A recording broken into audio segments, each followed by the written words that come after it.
when they need it most. I thank the member for Oxley and I call the member for Mayo.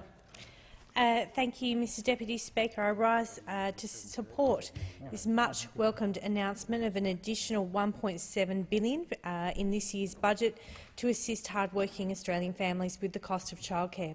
Some families are currently paying more in childcare fees every month than their mortgage repayments, and that's across all types of services, from daycare. Average fees have risen from $6.60 per hour in 2011 to $10 per hour in March last year, and that's above CPI increases yearly.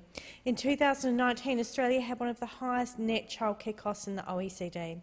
A family with 2 children in childcare and 1 parent on an average wage and one just below will pay around 17% of their net household income on childcare costs alone. When the government introduced the new system of childcare subsidy in July 2018, there was much hope that more parents would be able to return to work with more affordable childcare options available to them. However, in the first year of these changes, 1 in 3 families were reporting that they were still paying the same amount in childcare costs, while 1 in 3 families were paying higher costs. Some childcare providers chose to increase their charges to above the hourly rate funded by the government, and unfortunately, in regional electorates such as my electorate of Mayo, much higher rates of increases were seen. One of the main objectives of the new childcare subsidy scheme was to increase workforce participation. However, a year on from the scheme being introduced, 77% of parents surveyed said that the changes to the childcare system had made no impact with the number of hours worked or studied. Currently, the government covers up to 85% of childcare costs to some families, but only if they earn less than $69,000, and only 50% is covered when families earned more than a combined $175,000. The highest childcare costs tend to be borne by families with multiple children, resulting in a significant barrier for parents. It's just not worth working.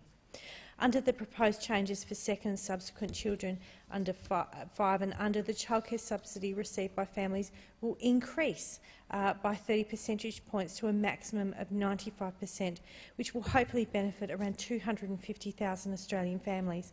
Under these changes, a family on $110,000 with 2 children in full-time care would be $120 better off a week.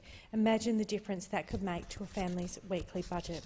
I recently spoke in this place on the high cost of childcare in my community and highlighted the need for the removal of the subsidy cap. This will be critical. I've seen examples of some parents paying more for childcare than they actually earn after hitting childcare caps.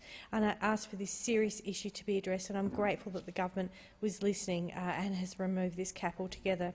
It would be remiss for me not to give a speech on childcare without raising the impact the cost of childcare on families in Australia, and many families find the cost of the second parent returning to work and the significant drop in the childcare subsidy, but it's just not worth going to work.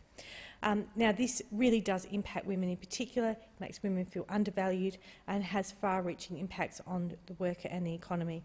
I do have some concerns, and I will end with this. I have some concerns that the date for this is not until July 2022. Order. It now being 7:30, I propose the question that the House do now